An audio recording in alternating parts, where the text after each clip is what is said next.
بسم اللہ الرحمن الرحیم الحمد للہ رب العالمین والعاقبۃ للمتقین والصلاة والسلام علی رسولہ خیر خلقہ محمد وعلی آلہ وصحبہ اجمعین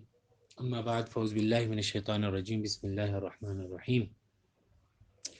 یا ایھا الذین آمنوا کتب علیکم الصیام کما کتب علی الذین من قبلکم لعلکم تتقون ایاما معدودات فمن کان منکم مریضا او علی سفر فعدۃ من ایام اخر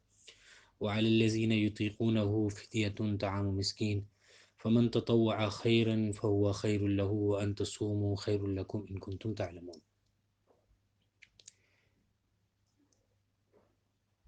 وعن أبي هريرة رضي الله تعالى عنه قال رسول الله صلى الله عليه وسلم قال الله تعالى كل عمل ابن آدم له إلا الصيام فإنه لي وأنا أجزى به وأنا أجزي به والصيام جنة وإذا كان يوم صوم أحدكم فلا يرفث ولا يسخب فإن سابه أحد أو قاتله فليقل إني امرؤ صائم والذي نفس محمد صلى الله عليه وسلم بيده لخلوف فم الصائم أطيب عند الله من ريح المسك للصائم فرحتان يفرحهما إذا أفطر فرحا وإذا لقي ربه فرح بصومه.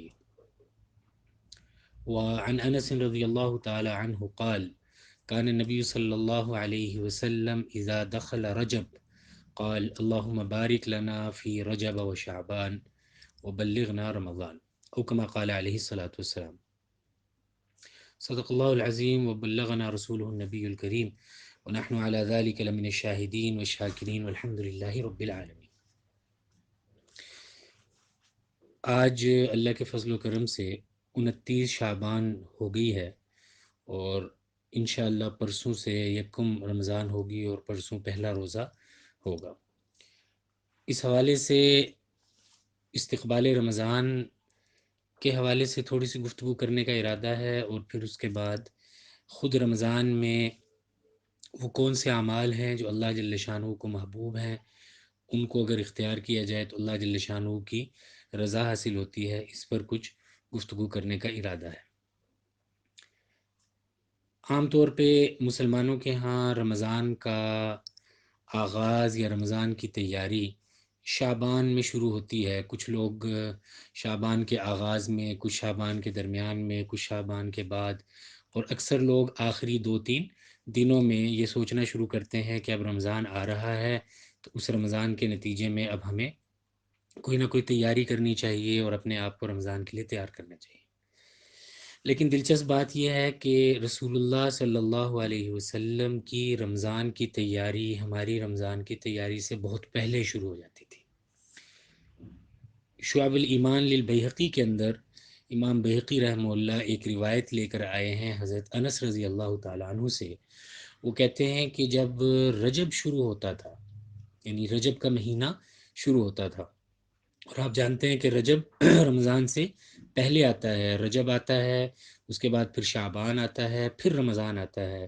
تو جب رجب کا مہینہ شروع ہوتا تھا، گویا چاند نظر آتا تھا رجب کا، تو عام دعائیں تو آپ علیہ الصلاۃ والسلام کی ہمیں اور بھی ملتی ہیں. ہمیں پتہ ہے کہ آپ علیہ السلام چاند کو دیکھتے تھے تو فرماتے تھے اللہم احلل علینا بالیمن والایمان والسلامۃ والاسلام والتوفیق لما تحب وترضى ربی وربک اللہ. لیکن حضرت انس کہتے ہیں کہ رجب کے چاند کو یا رجب کے مہینے کے داخل ہونے کے بعد آپ علیہ السلام ایک دعا اور بھی کیا کرتے تھے، اور وہ دعا یہ ہوتی تھی اللہم بارک لنا فی رجب و شعبان، اور بعض روایتوں میں آتا ہے وہ بلغنا رمضان، کہ اے اللہ ہمیں رجب میں بھی برکت عطا فرما دیجئے، شعبان میں بھی برکت عطا فرما دیجئے، اور ہمیں رمضان تک پہنچا دیجئے. تو گویا آپ علیہ الصلاۃ والسلام کے ہاں جو رمضان کی تیاری ہوتی تھی، رمضان کا شوق ہوتا تھا، رمضان کا اشتیاق ہوتا تھا، وہ رجب میں ہی شروع ہو جاتا تھا.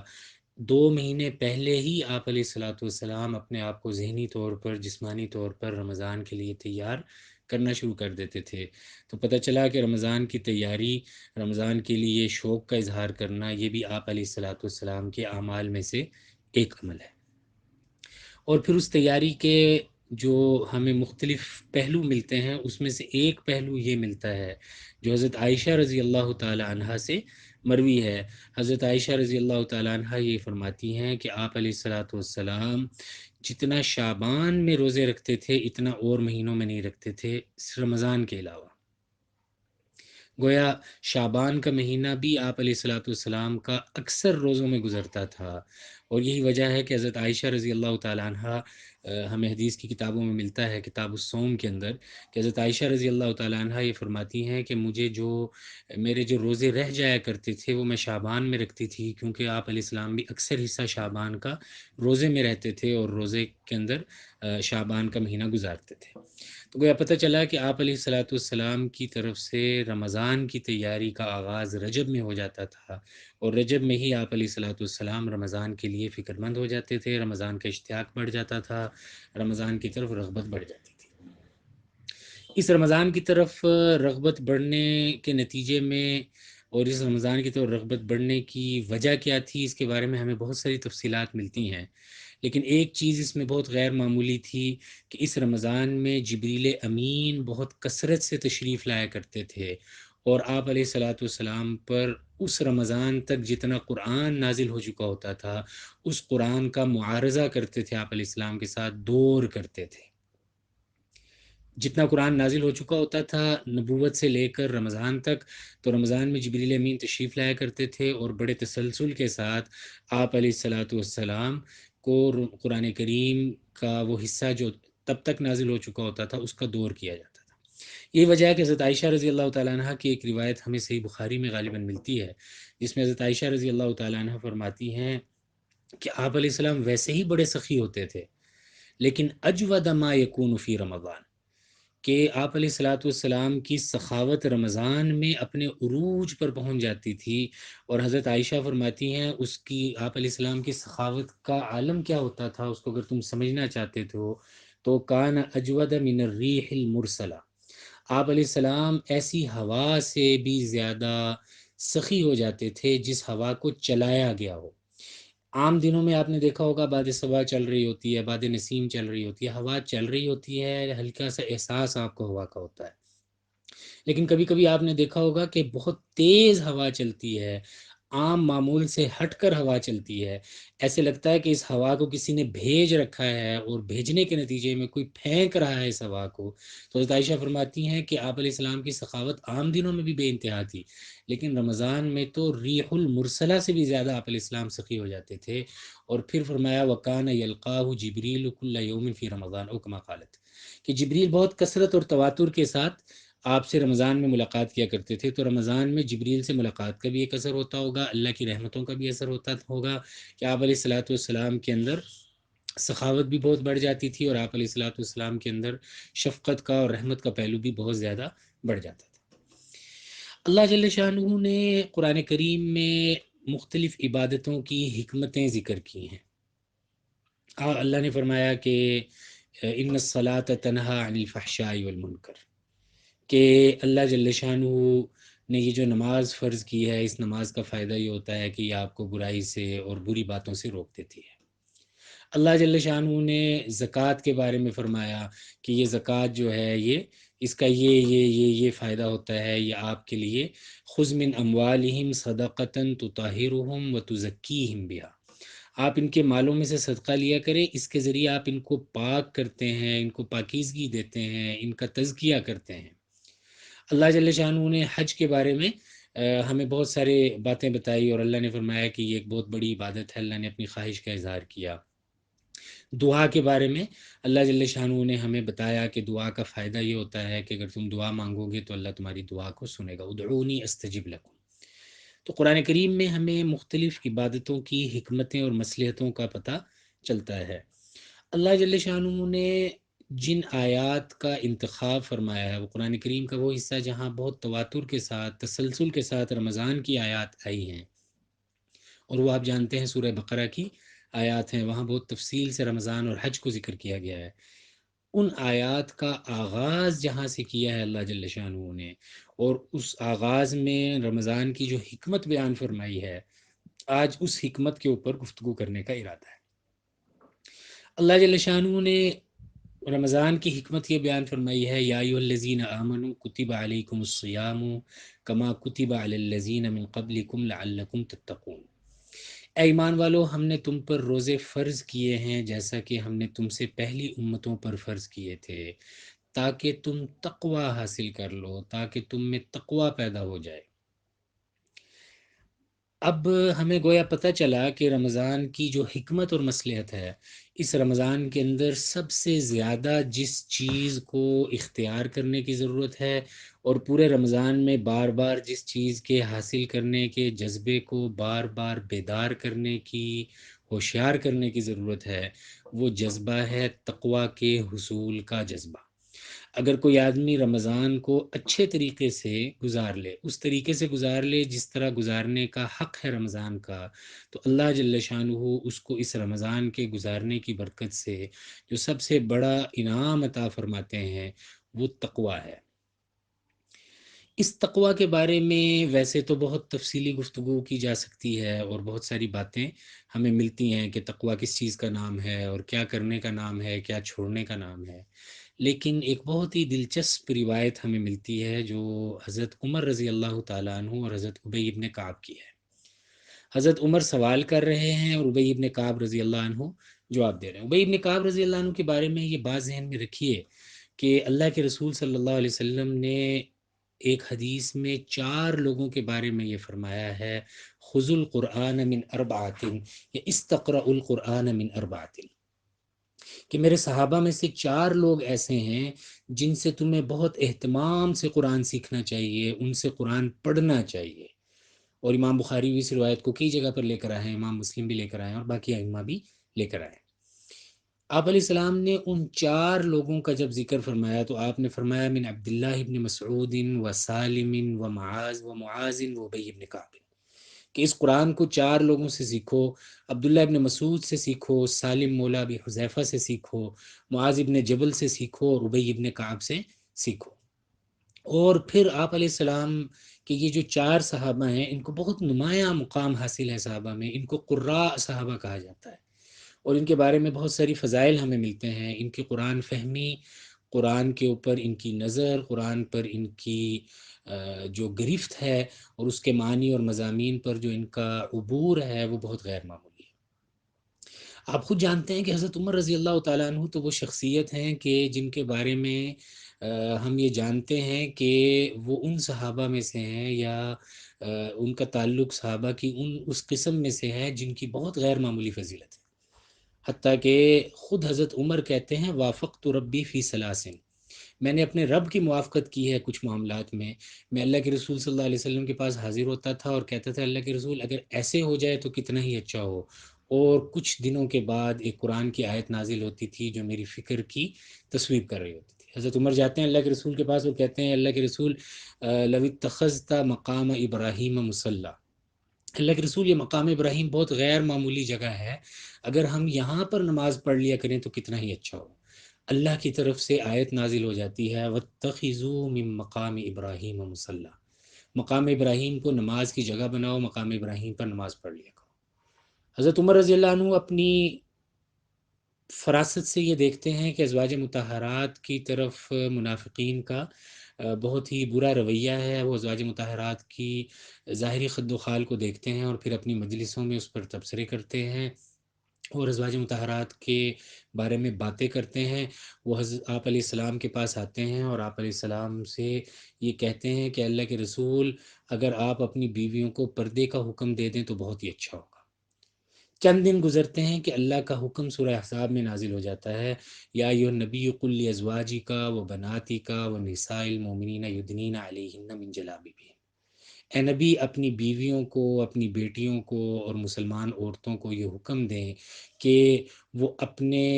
کپڑوں کو یا اپنی چادروں کو اپنے اوپر پھیلا لیں۔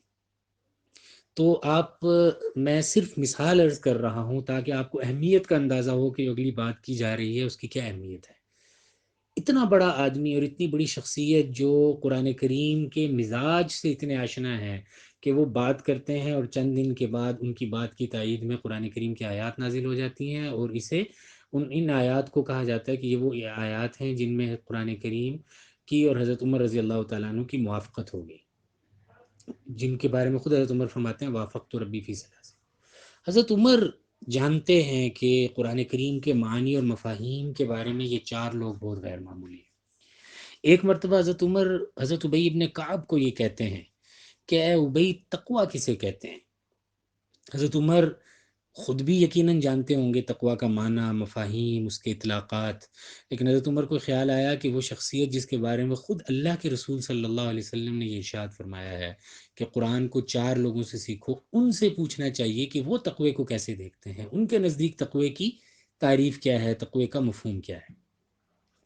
حضرت ابی بن کعب رضی اللہ عنہ نے کہا، اے امیر المومنین، کیا آپ کو کبھی کسی ایسی جگہ سے گزرنے کا موقع ملا ہے جہاں بہت زیادہ خاردار کانٹے ہوں اور مسلسل کانٹے ہی کانٹے ہوں آپ کے ارد گرد جب آپ وہاں سے گزر رہے ہوں؟ ہو سکتا ہے کوئی ایسا درخت ہو، کوئی ایسا باغ ہو جس باغ سے آپ گزر رہے ہوں اور ارد گرد آپ کے کانٹے ہی کانٹے ہوں۔ کہ تم نے میں بالکل ایسا کئی مواقع پر ہوا ہے۔ تو میں آپ اس موقع پر کیا کرتے ہیں؟ حضرت عمر رضی اللہ تعالیٰ عنہ نے فرمایا کہ میں بڑا سنبھل سنبھل کر گزرتا ہوں۔ ابی ابن کعب رضی اللہ عنہ نے کہا، امیر المومنین، یہی تقوی ہے کہ آدمی اس دنیا کے سارے معاملات کو سنبھل سنبھل کر کرے۔ اگر اس مکالمے کی وضاحت کی جائے، تھوڑی سی اس مکالمے کو تھوڑا سا کھولا جائے، تو اس کو یوں کہا جا سکتا ہے کہ حضرت ابی ابن کعب رضی اللہ تعالیٰ عنہ اصل میں یہ سمجھانا چاہ رہے ہیں کہ جب ہم نے عمدہ کپڑے پہنے ہوتے ہیں اور ہم نے چادر بہت اچھی لی ہوتی ہے اور ہمارے کپڑے بہت عمدہ ہوتے ہیں، اور اچانک ہمیں کسی بہت تنگ جگہ سے گزرنا ہو، جس تنگ جگہ کے اندر بہت زیادہ رکاوٹیں ہوں، اور خاص طور پر ہم کسی باغ سے گزر رہے ہیں اور وہ بہت گنجان باغ ہے، وہاں بیری بھی لگی ہوئی ہے، وہاں اور کانٹے بھی لگے ہوئے ہیں، اور ان کانٹوں والی جگہوں میں سے ہمیں گزرنا ہے، تو اس گزرتے ہوئے جتنی احتیاط عام جگہ سے گزرتے ہوئے ہم کرتے ہیں، وہ احتیاط کافی نہیں ہوتی۔ اس وقت آپ کو تھوڑا سا احتیاط کی سطح کو بلند کرنا پڑتا ہے، اور احتیاط کے معیار کو بلند کرنا پڑتا ہے، اور آپ سمٹ جاتے ہیں تھوڑا سا۔ آپ نے خود محسوس کیا ہوگا کوئی ایسی جگہ ہو جو بہت تنگ ہو اور ارد گرد بہت ساری ایسی چیزیں پڑی ہوں جن سے ٹکرانے کا، الجھنے کا، کپڑوں کے پھنسنے کا خطرہ ہو، تو ہم اپنے آپ کو تھوڑا سا سمٹا لیتے ہیں، اور اس سمٹانے کے نتیجے میں ہم آگے بڑھتے ہیں۔ تو حضرت عمر رضی اللہ تعالیٰ عنہ کو جو بات سمجھانے کی کوشش کی، تقوی کا جو معنی حضرت ابی ابن کعب رضی اللہ عنہ نے سمجھانے کی کوشش کی، وہ بہت شاندار ہے۔ وہ یہ ہے کہ جیسے آپ اپنے شاندار کپڑوں کو، اپنی چادر کو، اپنے جسم کے اوپر جو کپڑے ہیں ان کو بہت بچا بچا کر کانٹوں میں سے گزار کر نکل جاتے ہیں، ایسے ہی تقوی نام ہے۔ اس زندگی کے اندر اللہ جل شانہ کی طرف سے جو منع کیے ہوئے کام ہیں، ان منع کیے ہوئے کاموں کے پاس سے بہت بچ بچا کر گزر جانا، اور اپنے اعمال کو اور اپنی نیکی کی چادر کو، نیکی کے کپڑوں کو، نیکی کے لباس کو ان گناہوں سے، ان برائیوں سے، ان اللہ کی ناپسندیدہ چیزوں سے، نافرمانیوں سے،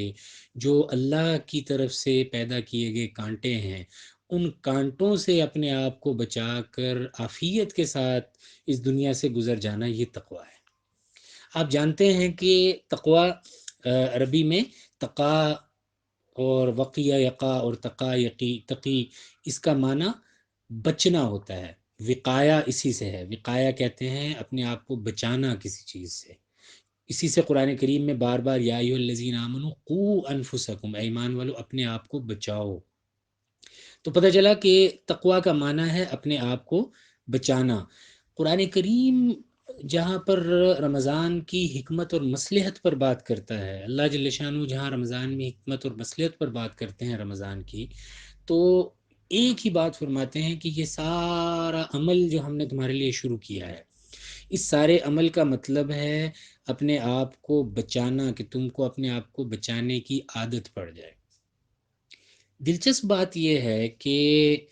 اس بچانے کی عادت کی مشق جتنی رمضان میں اللہ جل شانہ کرواتے ہیں، اتنی عام دنوں میں نہیں کروائی جاتی، اور یہ بہت اہم بات ہے۔ اس کو اگر ہم سمجھ لیں اور ہم اس کو سمجھتے ہوئے اپنے رمضان کو بچنے اور بچانے کے نقطہ نظر سے گزاریں، تو ہمارا رمضان ہمارے لیے بڑا مفید ہو سکتا ہے۔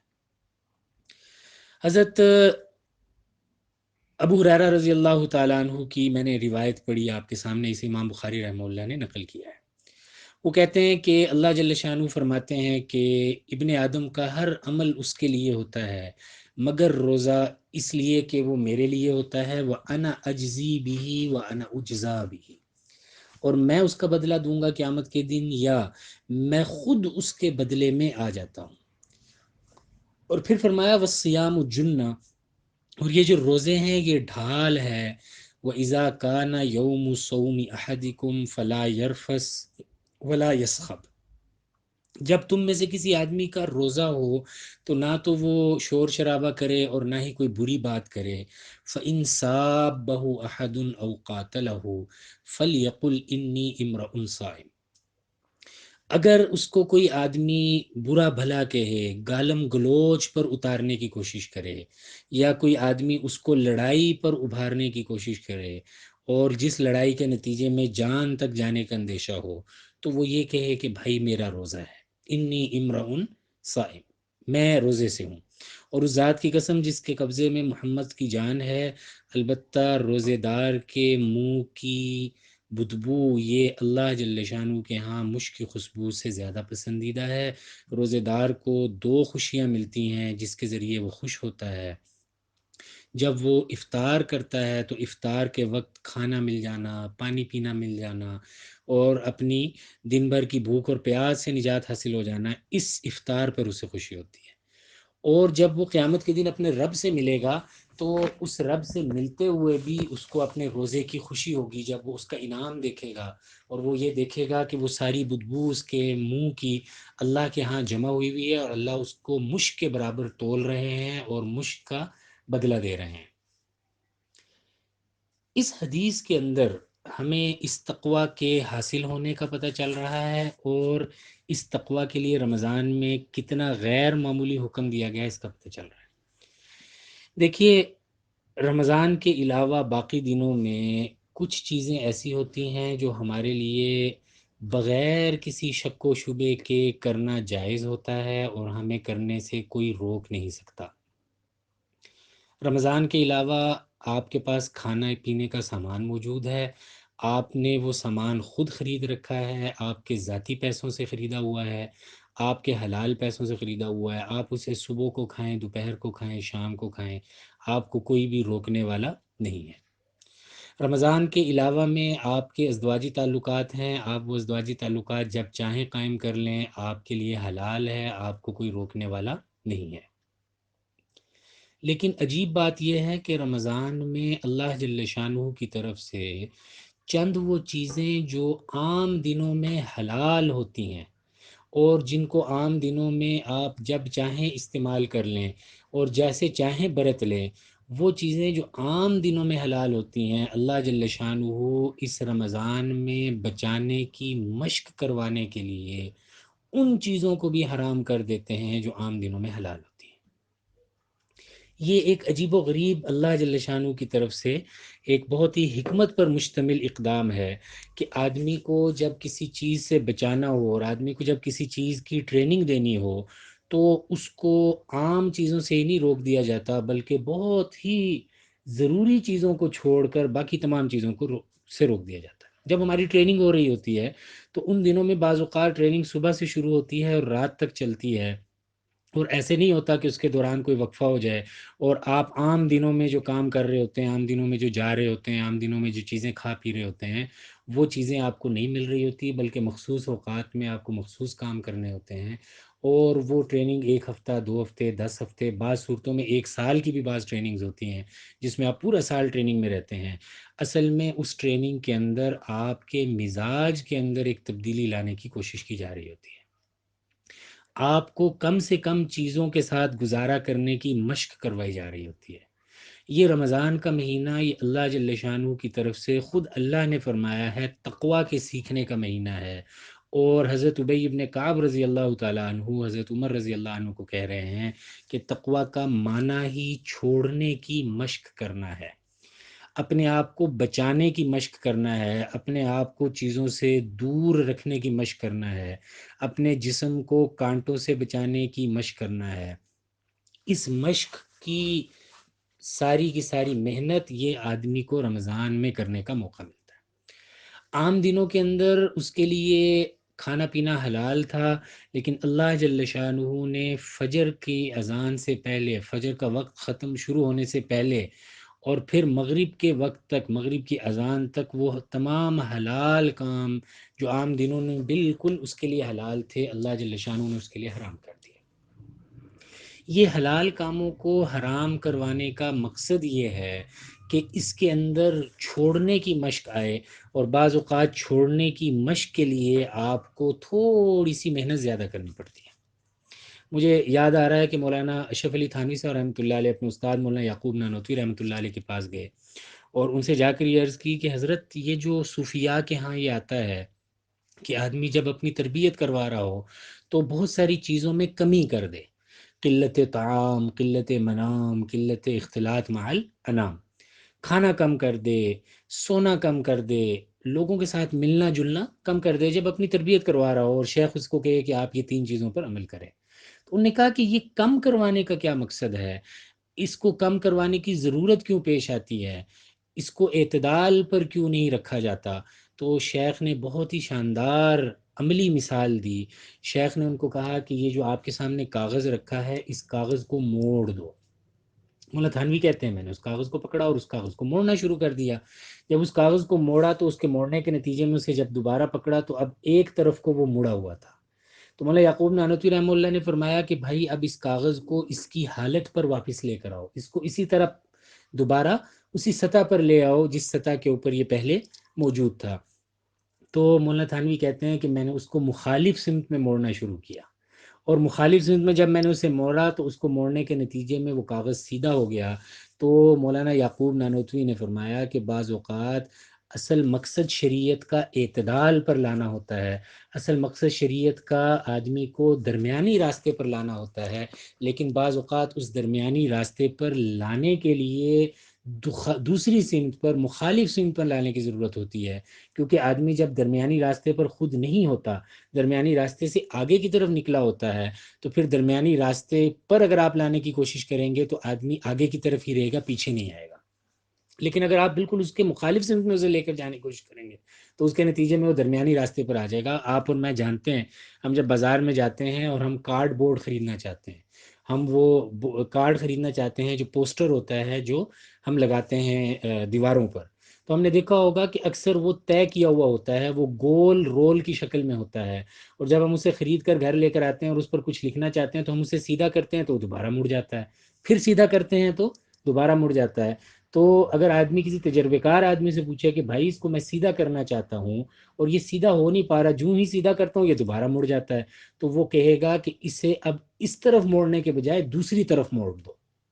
جب آپ اسی بورڈ کو پکڑتے ہیں اور اسے گول گول موڑنا شروع کرتے ہیں دوسری طرف، اور گول گول موڑ کر دوسری طرف جب آپ اسے چھوڑتے ہیں تو اب وہ بالکل سیدھا ہو جاتا ہے۔ تو یہ جو صوفیاء کے ہاں کثرت سے گفتگو کرنے والوں کو، کثرت سے لوگوں سے ملنے والوں کو، کثرت سے سونے والوں کو کہا جاتا ہے کہ آپ اپنی نیند کم کریں، اپنی گفتگو کم کریں، لوگوں کے ساتھ ملنا کم کریں۔ اس میں مقصد گفتگو کم کروانا نہیں ہوتا، مقصد نیند کم کروانا نہیں ہوتا، مقصد لوگوں کے ساتھ ملاقاتیں کم کروانا نہیں ہوتا، بلکہ اس کو درمیان میں اعتدال پر لانا ضروری ہوتا ہے۔ وہ آدمی چونکہ دوسری انتہا پر ہوتا ہے تو اس کو دوسری انتہا پر لانا ضروری ہوتا ہے تاکہ وہ درمیان میں پہنچ جائے۔ اللہ جل شانہ بھی چونکہ ہمیں پورا سال مشق کروانا چاہتے ہیں حرام چھوڑنے کی، ناجائز چھوڑنے کی، غیبت چھوڑنے کی، بہتان چھوڑنے کی، عملی طور پر برائیاں چھوڑنے کی، تو اس کا ایک طریقہ اللہ جل شانہ نے یہ تجویز کیا ہے کہ اس مہینے میں اس سے حلال بھی چھڑوا دو، تاکہ جب یہ حلال چھوڑنے کی مشق کر لے گا تو اس حلال چھوڑنے کی مشق کرنے کے نتیجے میں اس کے لیے پورا سال حرام چھوڑنا آسان ہو جائے گا۔ تقوی،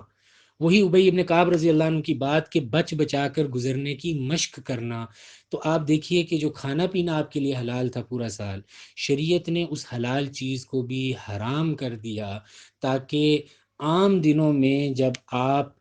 حلال چیزیں کھا پی رہے ہوں گے اور اس میں کوئی حرام کی آمیزش آنے لگی ہوگی تو آپ بچ جائیں گے اس سے، اس لیے کہ آپ نے حلال کو چھوڑنے کی بھی مشق کر لی تھی، تو اب حرام سے تو ضرور بچیں گے۔ اگر رمضان کو ہم اس نقطۂ نظر سے گزاریں، رمضان کا استقبال ہم اس نقطۂ نظر سے کریں کہ یہ مہینہ میرے لیے ان چیزوں کو چھوڑنے کے لیے ہے جو میرے لیے اللہ نے حلال کی ہیں، تاکہ میں ان حلال چیزوں کو چھوڑنے سے مشق کر پاؤں حرام چیزوں کو چھوڑنے کی بھی، اور میں درمیان میں آ جاؤں، اعتدال میں آ جاؤں۔ دیکھیے، عام دنوں کے اندر تو قرآن کریم کا بہت واضح ضابطہ ہے کہ اگر آپ کے ساتھ کوئی الجھتا ہے، آپ کے ساتھ کوئی گالم گلوچ کرتا ہے، آپ کو کوئی مارتا ہے، تو شریعت کہتی ہے تمہیں جو جتنا مارے تم جواب میں اتنا مار لو۔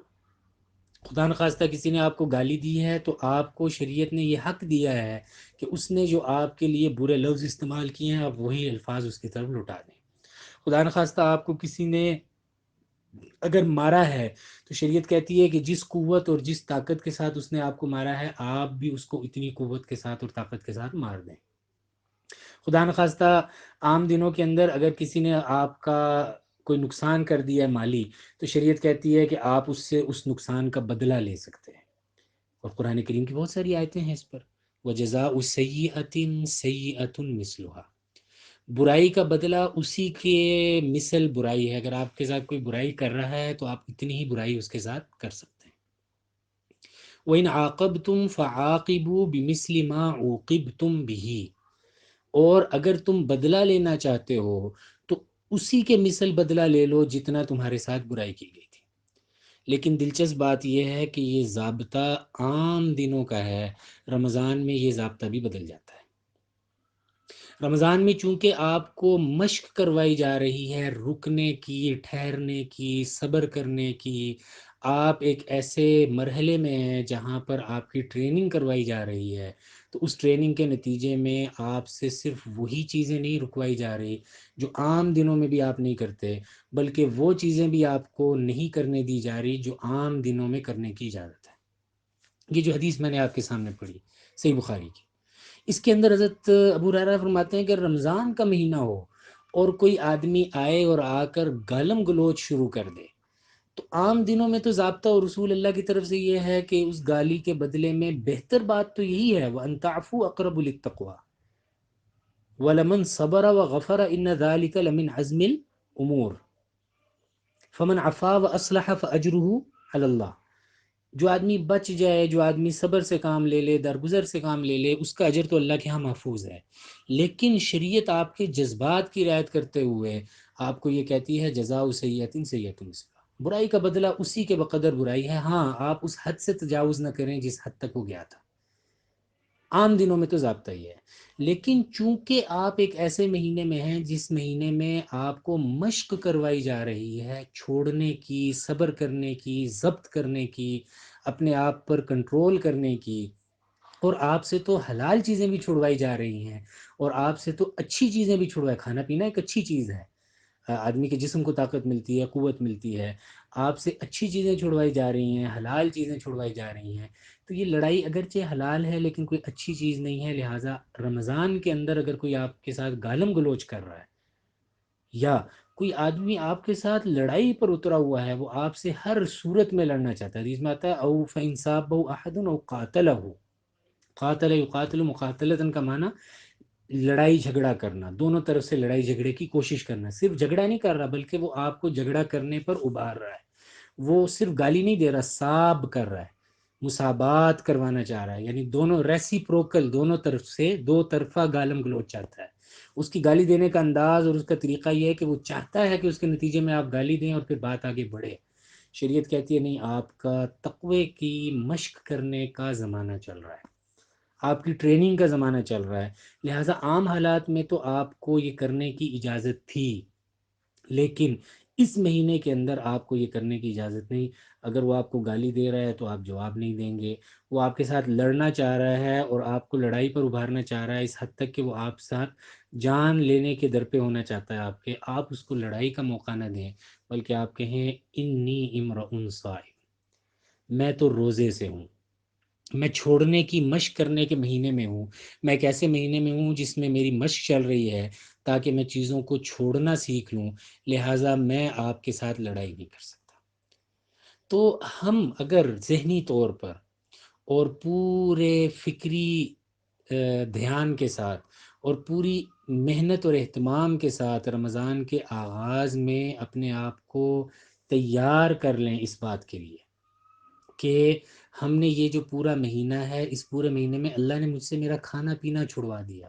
اللہ نے مجھ سے میرے حلال جائز تعلقات کو کچھ مخصوص اوقات میں چھڑوا دیا ہے، میرا کھانا پینا فجر کے بعد سے لے کر عشاء تک مغرب تک چھڑوا دیا ہے۔ تو جب مجھ سے اللہ حلال چیزیں چھڑوا رہا ہے، تو جو چیزیں اللہ کو ویسے ہی پسند نہیں ہیں مجھے ان کو چھوڑنے کی مشق کرنی ہے، مجھے حلال کے ساتھ ساتھ حرام کو چھوڑنے کی بھی مشق کرنی ہے۔ تو جب آپ حلال چھوڑ کر آگے حرام سے چھوڑنے کی مشق کرنا شروع کریں گے تو یہ رمضان کا مہینہ آپ کے لیے برکت کا ذریعہ بن جائے گا، تقوی کے حصول میں مددگار ہوگا۔ اور اگر خدا نخواستہ آپ نے یہ کھانا پینا تو چھوڑ دیا، لیکن جو حرام چیزیں اللہ جل شانہ چھڑوانا چاہتے تھے وہ نہ چھوڑی، تو پھر دوسری حدیث اللہ کے رسول نے فرمائی، اللہ کے رسول صلی اللہ علیہ وسلم نے فرمایا کم من صائم لیس له من صیامہ الا الظمأ وکم من قائم لیس له من قیامہ الا السحر۔ غالباً یہ صحیح بخاری صحیح مسلم کی روایت ہے کہ کتنے ہی روزے دار ایسے ہیں کہ ان کو ان کے روزے میں سوائے بھوک اور پیاس کے کچھ نہیں ملتا، کتنے ہی روزے دار ایسے ہیں جن کو ان کے قیام اللیل میں، ان کے جاگنے میں سوائے جاگنے کے کچھ نہیں ملتا، اس لیے کہ وہ کھانا پینا تو چھوڑ چکے تھے جو حلال تھا ان کے لیے، اور عام دنوں میں وہ اسے کھاتے تھے، انہوں نے اس کھانے پینے کو تو چھوڑ دیا، لیکن جو حرام چیزیں تھی، غیبت تھی، بہتان تھا، جھوٹ تھا، اسی طرح اور جتنے بھی گناہ ہیں جو اللہ جل شانہ نے چیزیں منع کر رکھی ان کو نہیں چھوڑا تھا۔ تو جب آپ نے حلال چیزوں کو چھوڑ دیا اور حرام چیزوں کو نہیں چھوڑا تو آپ کا حلال کا چھوڑنا بھی چھوڑنا نہیں سمجھا جائے گا، یہ سمجھا جائے گا کہ آپ کو سوائے بھوک کے کچھ نہیں ملا۔ آپ ساری رات عبادت تو کر رہے ہیں، لیکن اس ساری رات کی عبادت کے باوجود آپ نے وہ چیزیں نہیں چھوڑی جو عام دنوں کے اندر، عام دنوں میں تو آپ کے لیے ساری رات سونے کا حکم ہے، آپ سوئیں، آرام کریں، نہ لک فی النہاری سبحا طویل، آپ کو دن میں بہت سارے کام کرنے ہیں۔ اللہ نے عام دنوں میں رات کے بارے میں فرمایا کہ ہم نے تو رات بنائی تمہارے آرام کے لیے، وجعلنا نومکم سباتا، لیکن رمضان کے اندر راتوں کو اٹھنے کا خاص حکم دیا ہے۔ آپ رمضان میں اٹھ کر عبادتیں کر رہے ہیں، تہجد پڑھ رہے ہیں، نوافل پڑھ رہے ہیں، ذکر اذکار کر رہے ہیں، صلاۃ التسبیح پڑھ رہے ہیں، لیکن اس کے باوجود آپ نے وہ کام نہیں چھوڑے جو آپ کو نہیں کرنے چاہیے دن اور رات کو، تو اللہ جل شانہ کے نزدیک آپ کا یہ جو جاگنا ہے اس میں سوائے جاگنے کے آپ کو کچھ نہیں ملا۔